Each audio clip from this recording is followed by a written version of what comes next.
तो surprise surprise guys, क्या ही ये रॉयल रंबल गया, कितनी सरप्राइज देगी भाई WWE। जो एक्सपेक्टेड अनएक्सपेक्टेड सब कुछ दिया WWE ने इस रॉयल रंबल में। कैसा गया है सारा प्रीमियम लाइव इवेंट, आज की इस वीडियो में डिस्कशन करेंगे, तो वीडियो को देखना है अंत तक। तो बात करते हैं दोस्तों सबसे पहले मैच की। तो सबसे पहला ही मैच जो था Roman Reigns versus Seth Rollins का, उसकी एक्साइटमेंट तो इतनी हुई कि मैंने एक इसी मैच की एक वीडियो डाल भी दी अपने चैनल पर इससे पहले, तो इसके बारे में भी ज़्यादा बात नहीं करूँगा। हालांकि मैं थोड़ा सा बता दूँ कि मैच बहुत ही ज़बरदस्त गया और रोमन रेंस ने यहाँ इमोशनल होकर, पता नहीं कौन सी इमोशन उनके अंदर दौड़ रहे थे, उन्होंने बदला ले लिया वो शील्ड वाला जो जैसे ब्रेक की थी सेथ रॉलिंस ने वो टीम रोमन रेंस के ऊपर अटर्न किया था, सेम वैसे उसी प्रकार से रोमन रेंस ने भी यहाँ पे अटैक किया सेथ रॉलिंस के ऊपर। सेथ रॉलिंस भी उसी यूनिफॉर्म में आए थे जैसे शील्ड आया करती थी। कुल मिला के मैच बहुत बढ़िया गया, डेडिकेटेड वीडियो मैंने डाल दी है।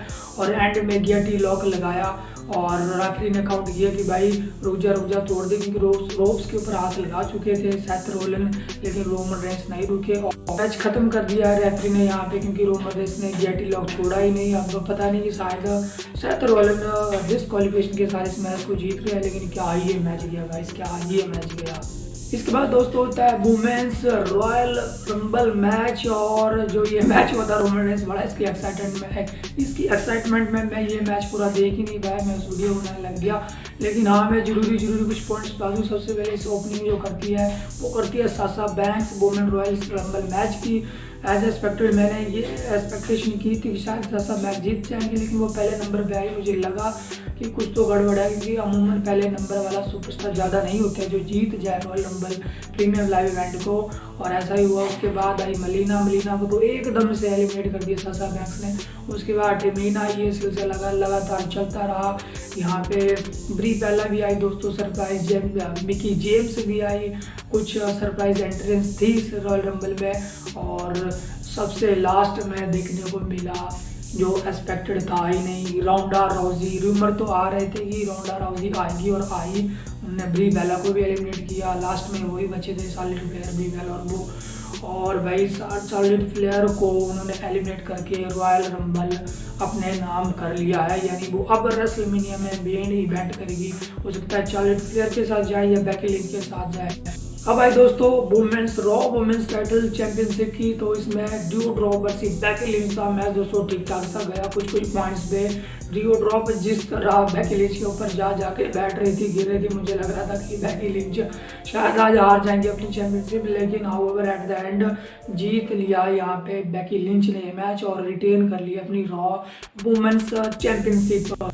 अब आए दोस्तों WWE champion Brock Lesnar versus Bobby Lashley के मैच दोस्तों क्या ही गया। इन दोनों के मध्य तो वैसा ही कुछ जैसा होता ना कि एक दूसरे को ये लोग देख रहे हैं कि भाई तू कितना ताकतवर है, तू क्या कर सकता है, वैसा कुछ सा कंपटीशन चलता है इन दोनों के बीच। सबसे पहले ब्रॉक लेसनर ने सुप्लेक्स सिटी लगाई बॉबी लेस्ली को, उसके बाद बॉबी लेस्ली एकदम से खड़े हुए और क्या लुक दिया ब्रॉक लेसनर को। उसके बाद बॉबी लेस्ली भी सुप्लेक्स सिटी लगा दी ब्रॉक लेसनर को ही, और ब्रॉक लेसनर भी एकदम खड़े गए। उसके बाद ये चीज़ ऐसे ही चलती रही। ब्रॉक लेसनर ने 2 back to back suplex city भी दी बॉबी लेस्ली को। बॉबी लेस्ली ने जब वो ब्रॉक लेसनर बाहर थे रिंग के, तो उनको ज़बरदस्त पेयर देने की कोशिश की, लेकिन ब्रॉक लेसनर बाहर से हट गए। इसके बाद वो रिंग में गए, मैच ज़बरदस्त चलता है। इसके बाद back to back suplex city देखने को मिलती है ब्रॉक लेसनर की तरफ से, और ऐसा लग रहा था कि ब्रॉक लेसनर जीत। एंड में वो गाइस कुछ ऐसा कि जब बैक टू बैक F5 लगाई ब्रॉक लेसनर बॉबी लेस्ली को, तो बॉबी लेस्ली को रेफरी के ऊपर इस तरह पटका, रेफरी रिंग के बाहर गिर गए, ढेर हो गए और काउंट करने के लिए कोई था ही नहीं। अब मुझे लगा शायद कोई नया रेफरी आएगा, लेकिन नया रेफरी नहीं आया दोस्तों। यहाँ थी तो वो सरप्राइज वाला एलिमेंट हुआ। पीछे से रोमन रेंस ने आके क्या जबरदस्त स्फीयर लगा यहाँ पे ब्रॉक लेसनर को, और रुको जरा अभी ये खत्म नहीं हुआ है। इसके बाद रोमन रेंस गए और पॉल एवन खड़े थे रिंग साइड, रिंग के बाहर, उनसे WWE बेल्ट मांगी। मैं देख रहा था ये क्या हो रहा है भाई, मांगी, और उसके बाद अटैक किया उस बेल्ट से ब्रॉक लेसनर के ऊपर, और उसके बाद वो चले गए। पॉल हेमन रोमन रेंस के साथ गया दोस्तों बैक स्टेज, यानी रोमन रेंस और पॉल हेमन अभी एक साथ है। ये क्या ट्विस्ट एंड टर्न देखने को मिल रहा है इस स्टोरी में। और इसके बाद बॉबी लेस्ली ने पिन कर दिया ब्रॉक लेसनर को और बॉबी लेस्ली ने जीत ली WWE चैंपियन। भाई जबरदस्त सरप्राइज बुक की यहाँ पे WWE ने रोमन रेंस को इस फ्यूड में डाल के। और मुझे लग रहा है रोमन रेंस और ब्रॉक लेसनर आप फाइनल ही समझो रेसलमेनिया में। इसके बाद गाइस बारी आती है कपल मैच की, जो था एज और Beth Phoenix versus Mizo and मरीज के पीछे कपल मैच था दोस्तों। मैच बहुत ही अच्छा गया, बहुत ही जबरदस्त गया, मजा आया इस मैच को। और गाइस मैं कहना चाहूँगा कि बेथ फिनिक्स और मरीज ने क्या ही परफॉर्मेंस दी यहाँ पे, उनके लिए दाद देनी पड़ेगी। ये मैच बहुत ज़बरदस्त गया। इस मैच में डबल स्पेयर भी देखने को मिलता है और बेथ फिनिक्स ने यहाँ पे पावर बॉम्ब भी लगाया मीज को उठा के। ऐसे कुछ ज़बरदस्त मूवमेंट देखने मिले इस मैच में। और अंत में दोनों ने पिन किया यहाँ पे मिज और मरीज को एक साथ पिन किया दोस्तों, और इस साथ 1, 2, 3 मैच जीत गए Edge and Beth Phoenix. Match दोस्तों बहुत ही बढ़िया। अब आए दोस्तों मेंस रॉयल रंबल मैच की बारी, और सबसे पहले मैच को ओपन करते हैं नंबर 1 पे आते हैं एजे स्टाइल। और मेरी प्रेडिक्शन वीडियो में था कि एजे स्टाइल जीतेंगे। यहाँ भी मुझे डाउट हो गया कि अब शायद एजे स्टाइल का चांस कुछ कम है। और सेकंड नंबर पर आते हैं, ये मुझे थोड़ा देख के बोलना पड़ेगा क्योंकि ये लंबी एक सीरीज होती है। मैच मैंने बैठ के देखा, आराम से देखा, क्या ही ये मैच गया। इसके बाद नंबर 2 पे आते हैं शिंसुके नाकामोरा गाइज, और इन दोनों के मध्य थोड़ी सी फाइट चलती है। इसके बाद आते हैं ऑस्टिन थ्योरी के बाद आते हैं यहाँ पे रॉबर्ट रूड। इसके बाद आते हैं 5वें नंबर पे आते हैं रिज हॉलैंड। यहाँ तक कोई एलिमिनेशन नहीं हुई थी। फिर शिंसुके नाकामोरा को एलिमिनेट किया यहाँ पे एजे स्टाइल ने। इसके बाद मोंटाज फोर्ड आते हैं स्ट्रीट प्रॉफिट्स के। इसके बाद 6 नंबर पे आते हैं, 7 नंबर पे आते हैं डैम लिविस्ट। इसके बाद 8 नंबर पे आते हैं सैमी ज़ेन। और अभी तक भी गाइस एक ही एलिमिनेशन हुई थी। इसके बाद दोस्तों इसके बाद आते हैं 9 नंबर पे आते हैं जॉनी नॉक्सविल, और इन्होंने थोड़ी देर तो अटैक किया सैमी ज़ेन के ऊपर, लेकिन सैमी ज़ेन ने रॉबर्ट वुड की हेल्प से हॉलोवर किक लगा के, जो उनकी किक होती है उसको लगा के एलिमिनेट कर दिया जॉनी नॉक्सविल। ऐसे गाइस आगे मैच चलता रहता है। इसके बाद 11 नंबर पे आते हैं ओमास, और ओमास ने यहाँ पे आते ही सबसे पहले स्ट्रीट प्रॉफिट्स के दोनों बंदों को एलिमिनेट कर दिया आते ही। इसके बाद 12 नंबर पे आते हैं रिकोशे, 13 नंबर पे आते हैं चैड केबल, और ओमास ने यहाँ पे डोमिनिक प्रीस्ट को भी इनकी एंट्री के साथ डोमिनिक प्रीस्ट को भी एलिमिनेट कर दिया। इसके बाद 14 नंबर पे आए हमारे डोमिनिक मिस्टीरियो, और जैसे इनकी एंट्री के बाद एजे स्टाइल ने एलिमिनेट कर दिया ओमास को। लेकिन एजे स्टाइल ने अकेले नहीं किया एलिमिनेट ओमास को। ओमास को एलिमिनेट करने के लिए जो जितने भी थे रिंग में, सारे के सारे उन्हें रिंग साइड पे खड़े होते धक्का देते थे एक तरह से हमको बाहर फेंकने का, और एजे स्टाइल ने इस चीज़ का फायदा उठाया। फिर नॉबलर 4 आर्म दिया और एलिमिनेट कर दिया ओमास को। एक तरह से अपना रिवेंज ले लिया एजे स्टाइल ने ओमास।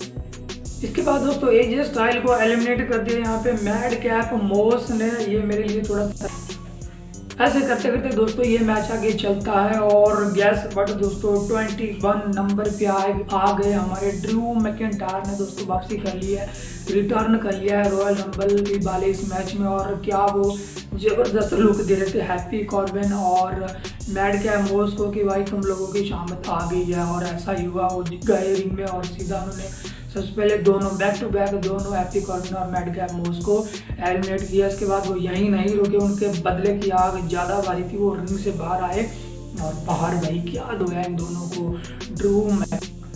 इसके बाद दोस्तों 22 नंबर पे एंट्री होती है केविन ओवन की, और 23 नंबर पे होती है रे मिस्टीरियो की, 24 नंबर पे होती है कॉफी किंगस्टन की।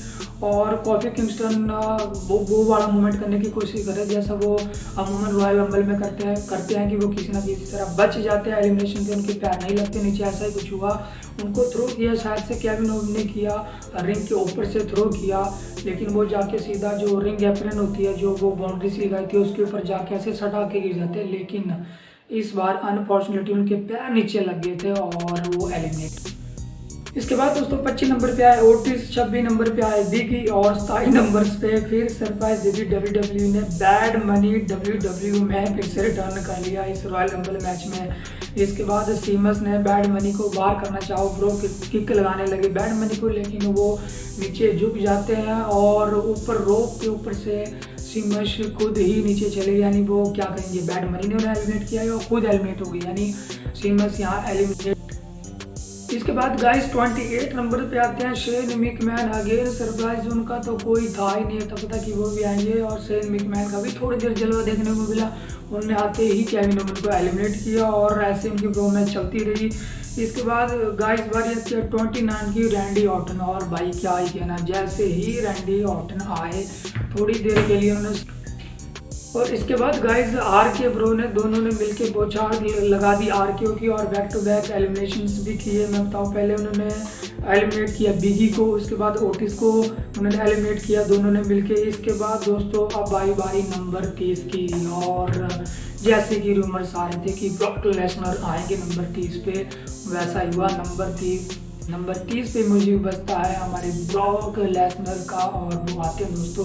उसके बाद क्या ही कहना, उसके बाद तो सब फॉर्मेलिटी थी, जितने भी सुपरस्टार थे सबको सुप्लेक्सिटी F5 और उन्हें सबको ऐड किया बाद में। और इसके बाद अंत में बचे थे ड्रू मैकिंटायर और ब्रॉक। ये तो मुझे वो वाले रॉयल रंबल मैच की याद आ गई जब ड्रू मैकिंटायर एलिमिनेट किया था ब्रॉक लेसनर को। मुझे लगा ही था कि ब्रॉक लेसनर आज अपना बदला ले लेंगे, और गाइस ऐसा ही हुआ। अंत में ब्रॉक लेसनर ने F5 दी ड्रू मैकिंटायर को, और ऐसे वैसे F5 नहीं दी। F5 देने का तरीका ही लक्ष्म को रोप्स के ऊपर से यानी रिंग के बाहर की तरफ को F5 लगाई, और जीत गए यहाँ पे हमारे ब्रॉक लेसनर। और WWE ने दोस्तों जबरदस्त सरप्राइज पिच की यहाँ इस रॉयल रंबल में। अब ये लगभग आप तय ही मानो कि रेसलमेनिया में रोमन रेंस वर्सेस ब्रॉक। तो आने वाले शोज देख दोस्तों मजा आएगा देखना, क्योंकि पॉल हेमन का कैसे रिएक्शन रहेगा कि रोमन रेंस के साथ उनका कैसे स्टोरी लाइन में इन्वॉल्वमेंट था, और रोमन रेंस और पॉल हेमन क्या बोलेंगे, और ब्रॉक लेसनर क्या रिएक्शन देंगे अगले शोज में, आने वाले शोज में, क्योंकि अब ये सारी स्टोरी लाइन रेसलमेनिया के लिए। पर भाई मजा आ गया, रोमन रेंस और पॉल हेमन वाली इस स्टोरी ने तो दिल खुश कर दिया मेरा। और मुझे तो लगा था शायद सेथ रॉलिंस जीत जाएंगे, हालांकि रूमर्स ये थे कि ओरिजिनल रेसलमेनिया के plan Roman Reigns versus Brock Lesnar के थे।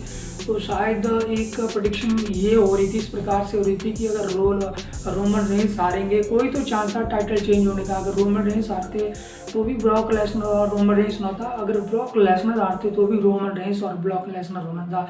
तो ये थोड़ा सा कैलकुलेट करना मुश्किल हो रहा था कि हारेगा कौन, ब्रॉक लेसनर हारेगा या रोमन रेंस हारेगा, ये कैलकुलेट करना थोड़ा मुश्किल हो रहा था। और दोस्तों WWE ने यहाँ पे अपने एफर्ट्स लगाए और जबरदस्त स्टोरी लाइन यहाँ पे दिखाई। अब पॉल हेमन को भी तुम मानना। तो आज की वीडियो दोस्तों यहीं तक। वीडियो पसंद आई है तो इसे कर दीजिए लाइक, शेयर, और रेस्पो ड्राइव को कर लीजिए सब्सक्राइब।